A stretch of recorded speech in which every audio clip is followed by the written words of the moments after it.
नमस्कार दोस्तों। हिंदू धर्म में अंतिम संस्कार के समय लाश के सिर पर 3 बार डंडा क्यों मारा जाता है? क्या आपको इस सवाल का जवाब पता है? अगर नहीं तो आज इस वीडियो को पूरा ध्यान से सुनिएगा। दोस्तों, मनुष्य की जिंदगी में जन्म के बाद कोई सबसे बड़ा सत्य है तो वो है मृत्यु। साधु हो या संत, राजा हो या फकीर, जिस किसी ने भी इस मृत्यु लोक में जन्म लिया है उसे एक ना एक दिन इसे छोड़कर अवश्य जाना है। ऐसे में जो लोग ये सत्य समझते हैं वो मृत्यु के बाद मोक्ष पाने की अभिलाषा में अपने जीते जी तो पुण्य कर्म करते ही हैं, और बल्कि मरने के बाद भी कुछ कर्म ऐसे हैं जो अगर मृतक के परिवार वालों द्वारा विधि पूर्वक किए जाए तो मृतक को मुक्ति मिल जाती है। और दोस्तों, इन्हीं कर्मों में से एक है अंतिम संस्कार के समय की जाने वाली कपाल क्रिया, जिसमें चिता में जल रहे शव के सिर पर 3 बार डंडा मारा जाता है। लेकिन क्या आप जानते हैं कि ऐसा क्यों किया जाता है और चिता में शव के सिर पर डंडा मारने का हमारे ग्रंथों में क्या महत्व बताया गया है? दोस्तों, गरुड़ पुराण के हिसाब से मृत्यु के बाद किए जाने वाले कर्मों से जुड़ी बहुत सी मान्यताओं का वर्णन किया गया है। इसी अध्याय में शव के कपाल पर प्रहार करने की प्रक्रिया से जुड़ी विभिन्न धार्मिक तथ्यों का भी व्याख्यान किया गया है।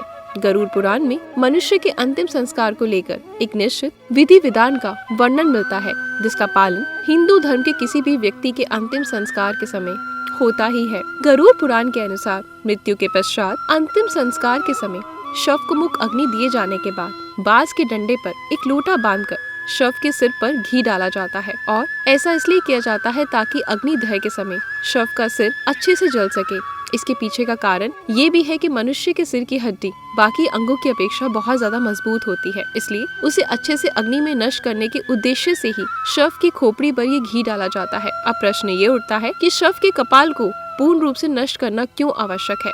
वास्तव में ऐसा करने के पीछे का कारण गरुड़ पुराण में वर्णित है, जिसके अनुसार यदि शव की खोपड़ी अग्निदाह के पश्चात जली रह जाती है तो मृतक के अगले जन्म में उसका विकास पूर्ण रूप से नहीं होता और वो अविकसित ही रह जाता है।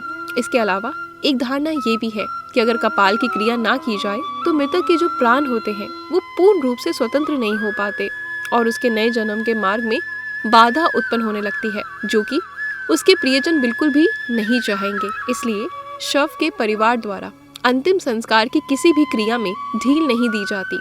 विभिन्न धर्मों में मनुष्य के अंतिम संस्कार से जुड़ी अलग अलग मान्यताएं विधि विधान है। जैसे कि इस्लाम धर्म में मृत्यु के बाद उनके शव को जलाया नहीं जाता बल्कि दफनाया जाता, जबकि हिंदू धर्म में मृतक के शव को जलाने की मान्यता है, जिसमें महिलाओं और बच्चों के अंतिम संस्कार को लेकर भी अलग अलग मान्यताओं का वर्णन मिलता है। मैं आपको बता देती हूँ ऐसी कौन सी मान्यता है जिसका पालन कर मनुष्य की मृत्यु के उपरांत शव के कपाल अर्थात सिर पर डंडे से प्रहार किए जाते हैं। दोस्तों, प्रचलित मान्यताओं के बीच एक विधि का वर्णन श्राद्ध चंद्रिका पुस्तक में भी वर्णित है, जिसके अनुसार सिर पर ब्राह्मण का वास माना जाता है, इसलिए शरीर को पूर्ण रूप से मुक्ति प्रदान देने के लिए कपाल क्रिया की जाती है, जिसके लिए मस्तिष्क में स्थित ब्रह्मेंद्र पंच तत्व का पूर्ण रूप से विलीन होना आवश्यक है। इसलिए कपाल क्रिया को अंतिम संस्कार की प्रक्रिया में महत्वता दी जाती है। इसके अतिरिक्त ये भी सुना होगा कि कुछ अघोरी और तांत्रिक अपनी तंत्र विद्या और सिद्धियां प्राप्त करने के लिए करते हैं।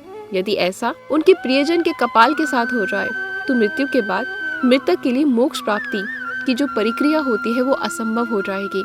इस कारण भी कपाल क्रिया करना बहुत ज्यादा आवश्यक है।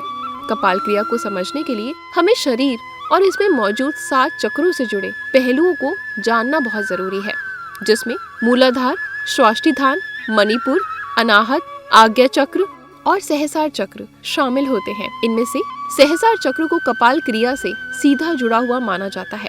सहस्रार अर्थात मस्तिष्क का मध्यमान। इसे आप इस तरह से भी समझ सकते हैं कि ये मस्तिष्क का वो हिस्सा होता है जहाँ चोटी रखी जाती है। यदि व्यक्ति यम नियम का पालन करते हुए यहाँ तक पहुँच गया तो वह आनंदमय शरीर में स्थित हो गया।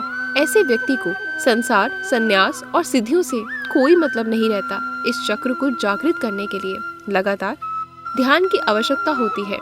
मूलाधार से होते हुए सहस्रार्थ तक पहुंचा जा सकता है। शरीर की संरचना में इस स्थान पर अनेक महत्वपूर्ण विद्युत और जैवीय विद्युत का संग्रह मिलता है। इसे ही मोक्ष का द्वार भी माना गया है। वास्तव में धर्म शास्त्रों के अनुसार जब मनुष्य की मृत्यु होती है तब हमारी आत्मा उसी चक्र से शरीर को छोड़ती है, जिस चक्र के आसपास हमारा संपूर्ण जीवन व्यतीत हुआ हो। सशस्त्रों से आत्मा के निकास को मोक्ष प्राप्ति माना गया है। सशस्त्रों से आत्मा निकलती है तो वो कभी कभार मस्तिष्क को फोड़ कर निकलती है। और दोस्तों, ये भी जरूरी नहीं कि सातवें चक्र को जागृत करने वाले हर व्यक्ति की आत्मा मस्तिष्क को फोड़कर ही बाहर निकले, लेकिन ऐसा कभी कभी होता है। अगर किसी व्यक्ति की मृत्यु के दौरान अपने आप मस्तिष्क फट जाए तो मतलब साफ है कि वो साधारण व्यक्ति नहीं, बल्कि वो जरूर बहुत ही अच्छा इंसान रहा होगा और वो निश्चित ही मोक्ष को प्राप्त होगा। तो दोस्तों, हिंदू धर्म में वर्णित कपाल क्रिया से जुड़ी ये मान्यताएं और विधि हिंदू धर्म में विश्वास रखने वाले लोगों के लिए किसी नियम से कम नहीं, चाहे आप इन मान्यताओं में विश्वास रखते हो या नहीं। लेकिन ये मान्यताएं अप्रत्यक्ष रूप से आपके जीवन से लेकर मरण तक आपसे जुड़ी हुई हैं और इसलिए इनके बारे में जानना बेहद जरूरी है।